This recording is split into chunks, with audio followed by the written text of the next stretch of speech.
अक्षरों की दोस्ती, ए, बी और सी की यात्रा, एक रंग बिरंगी दुनिया जहां हर चीज अक्षरों से बनी थी। वहां ए, बी और सी खुशी से रहते थे, लेकिन उनके मन में हमेशा एक अधूरापन महसूस होता था। उन्हें लगता था कि कुछ कमी है जो उनकी दोस्ती को पूरा नहीं कर रही। एक नई यात्रा की शुरुआत। एक दिन उन्होंने सच्ची दोस्ती का मतलब खोजने के लिए एक यात्रा पर निकलने का फैसला किया। उनकी मंजिल थी अक्षर वन, जहां उन्होंने सुना था कि हर अक्षर अपनी खासियत पहचानता है और दूसरों के साथ मिलकर कुछ नया बनाता है।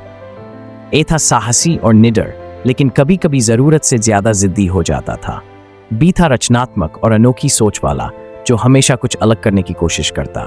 सी था शांत और विचारशील, जो पहले सोचता और फिर बोलता। तीनों ने मिलकर अक्षर वन की ओर कदम बढ़ाए।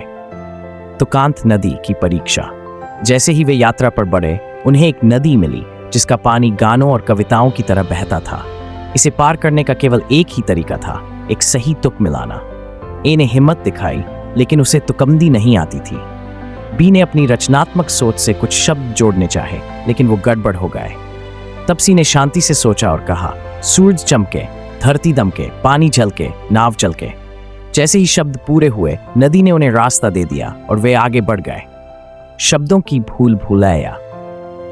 आगे चलकर वे शब्दों की भूल भुलैया में फंस गए। यहाँ हर दीवार पर अलग अलग शब्द लिखे थे और सही शब्दों को जोड़कर ही बाहर निकला जा सकता था। इन्हें जल्दी में गलत शब्द जोड़ दिए और रास्ता और उलझ गया। बी ने अपनी रचनात्मक सोच से कुछ नए शब्द बनाए, लेकिन वे सही नहीं निकले।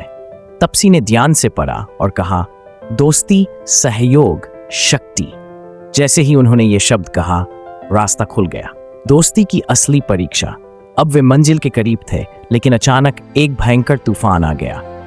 तेज हवा ने उन्हें अलग करने की कोशिश की, लेकिन ये वही पल था जब उन्हें अपनी सच्ची ताकत पहचाननी थी। ए ने बहादुरी दिखाई और अपने दोस्तों को गिरने से बचाया। बी ने एक तिरपाल ढूंढकर उसे आश्रय बनाने का आइडिया दिया। सी ने शांति से सबको साथ रखा और उन्हें हिम्मत दी। तीनों ने मिलकर तूफान का सामना किया, और जब तूफान थम गया तो उन्हें एहसास हुआ उनकी असली ताकत उनकी दोस्ती थी। दोस्ती का जश्न। यात्रा के अंत में उन्हें समझ आ गया कि सच्ची दोस्ती का मतलब एक दूसरे की खूबियों को पहचानना और मिलकर आगे बढ़ना है।